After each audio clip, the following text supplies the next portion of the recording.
جب اپنی حکومت آئی تو ایک نیا مذہب جس کا نام اسلام تھا، اس کا لبادہ اسلام کا اوڑا تھا، لیکن ایک نیا مذہب جس کے اندر جادو، ٹونا، جھاڑ پھونک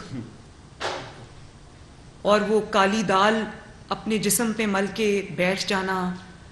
اور جنات کی باتیں، اور جو پاکستان کے اندر جو سب سے کی اپوائنٹمنٹس ہیں وہ اس نام سے شروع ہونی چاہیے، وہ اس نام پہ ختم ہونی چاہیے، کسی ایسے گھر میں نہیں جانا جہاں پہ فوتگی ہو گئی ہو یا جہاں پہ میت پڑی ہو۔ یہ ایک نئی قسم کا اسلام ہم نے دیکھا جو گمراہ کن ہے۔ اور اس کے بعد آپ یہ دیکھیں کہ جہاں پر مذہب کو ٹچ دینے کے لیے استعمال کیا جاتا ہو، پوری دنیا نے سنا کہ 25 مئی میں کو جب یہ دھرنا لے کر آئے یا لانگ مارچ لے کر آئے تو پوری دنیا نے دیکھا کہ وہ ان کے کان میں کہہ رہے ہیں خان صاحب ذرا مذہبی ٹچ دیں، اسلامی ٹچ دیں۔ تو جہاں اسلام کو یا مذہب کو ٹچ دینے کے لیے استعمال کیا جاتا ہو تو آپ اس کے جو پیچھے مقاصد ہیں وہ خود بخود قوم کے سامنے عیاں ہو جاتے ہیں۔ اور پھر شرمناک بات ہے کہ آپ چھوٹے بچوں کی کیا ٹریننگ کریں، وہ پوری دنیا میں ہر کسی نے جو سوشل میڈیا پہ بھی وہ ویڈیو دیکھی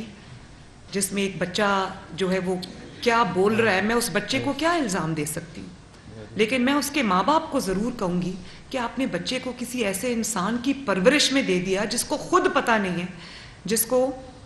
جب جو بن گیا پرائم منسٹر تو اس کو خاتم النبیین کہنا نہیں آتا، اس کو صلی اللہ علیہ وآلہ وسلم کہنا نہیں آتا، اس کو لا الہ الا اللہ کہنا نہیں آتا۔ اور جو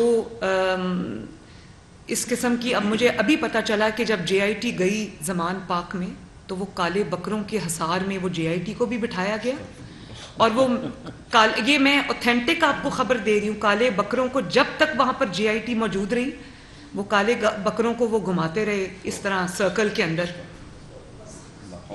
اور جہاں پر مرغیاں جلائی جاتی ہوں، لوگوں کو کھانے کو سبزی اور دال نہیں ملتی، وہاں پہ چھتوں پہ ٹنوں کے حساب سے مرغیاں جلائی جاتی،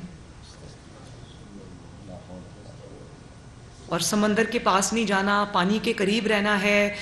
خشکی سے دور رہنا ہے۔ اس قسم کی جو اسلام ہے، اور پھر اپنے منہ سے بتا رہے ہیں کہ جس طرح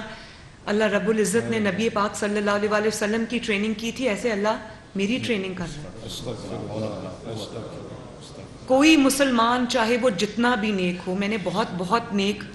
مسلمان بھی دیکھے ہیں، کسی نے کبھی یہ دعویٰ کیا؟ کوئی عالم دین آپ اٹھا کے لے آئیں، چاہے وہ دنیا کے کوئی سب سے بڑے ایسے ملک سے ہو جہاں پر اسلامی نظام نافذ ہے، عالم دین وہ جتنا بڑا عالم دین ہوگا وہ اتنا زیادہ جو ہے وہ ہمبل طبیعت کا ہوگا۔ کبھی کوئی یہ دعویٰ کر سکتا ہے کہ جیسے نبی صلی اللہ علیہ وسلم نے کو اللہ تعالیٰ نے ٹرین کیا تھا ایسے اللہ تعالیٰ مجھے ٹرین کر رہا ہے؟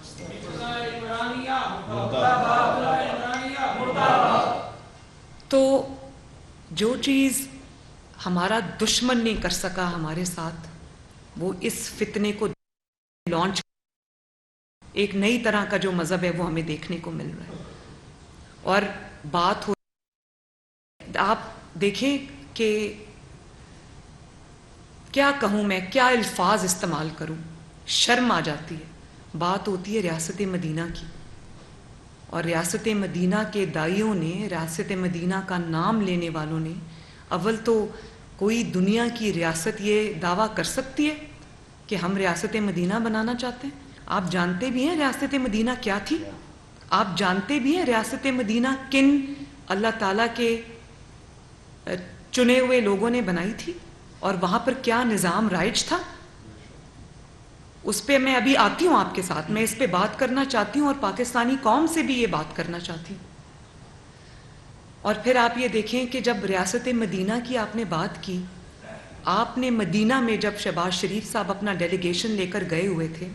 آپ دیکھیں آپ نے کتنی شرمناک حرکت کی وہاں جہاں پر یہ حکم ہے اللہ تعالیٰ کی طرف سے، اللہ کی طرف سے حکم ہے کہ میرے محبوب کے دربار میں اپنی آواز بلند نہ کرو، بے شک یہ نہ ہو کہ تمہارے اعمال ضائع ہو جائیں۔ خبر تو جب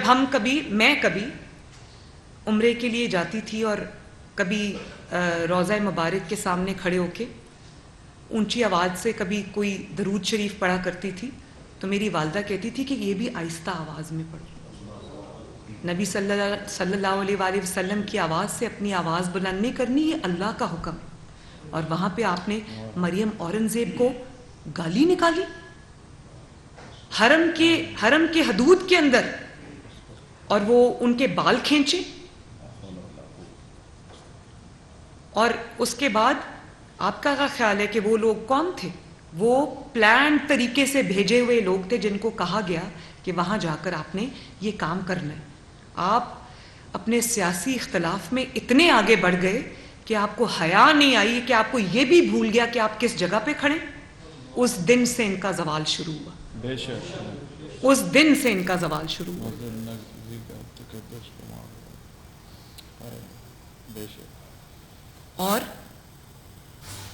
بات صرف یہیں تک ختم نہیں ہوتی۔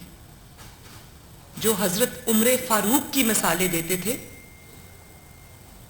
آپ نے کتنی دفعہ عمران خان اور پی ٹی آئی کے منہ سے آپ نے ان کی زبانوں سے حضرت عمر فاروق کی مثال سنی یا نہیں سنی؟ تو حضرت عمر فاروق کی مثال جب آپ دیتے تھے کہ وہ تو اپنی ایک چادر کا بھی حساب دیا، مثال آپ ان کی دیتے تھے، اور جب آپ سے آپ کی چوریوں کا حساب مانگا گیا تو آپ بفر گئے، آپ نے پورے ملک کو آگ لگا دی۔ لوگوں کو کہتے رہے کہ اگر آپ نے چوری نہیں کی تو تلاشی کیوں نہیں دیتے؟ لوگوں نے تو اپنے تین نسلوں کی تلاشی دی اور اللہ تعالیٰ کے فضل و کرم سے کلیئر ہو کے باہر آئے۔ سب سے پہلے تو انسان یہ سوچے کہ ہمارے دین کے اندر جھوٹ اور بہتان کی کتنی بڑی سزا ہے۔ یہ تو اکیلا، میں یہ آپ کو آج دعوے سے کہہ سکتی ہوں، اس کے باقی سارے گناہ آپ ایک طرف رکھ دیں، اگر یہ جو نواز شریف صاحب پر، اوروں پر جو جھوٹے الزام اس نے چوری کے ڈاکے کے لگائے، یہ تو اکیلا انہی کا حساب نہیں دے سکتا۔ آج تک ایک ثبوت یہ پیش نہیں کر سکے، اور الحمدللہ میں بھی باعزت بری ہوں۔ لیکن جو آپ نے جھوٹے الزام لگائے اس کا حساب کون دے گا؟ جو آپ کے انتقام اور جھوٹے الزامات کی وجہ سے، آپ کے ظلم کی وجہ سے جن لوگوں نے اپنی ناموشی بھی برداشت کی، جن شرفاء نے، جن اچھے خاندانوں سے تعلق رکھنے والوں نے اپنی بے عزتی بھی برداشت کی، اور جیلوں کے ڈیتھ سیلز کے سزائے موت کی چکیوں میں جو لوگ رہ کر آئے، جنہوں نے تضحیک برداشت کی، جنہوں نے تذلیل برداشت کی، تو آسمان کا نظام آج حرکت میں آیا ہے۔ ظلم کا جواب، اگر ظلم کا حساب میں نہیں لوں گی، میں انتقام میں یقین نہیں رکھتی۔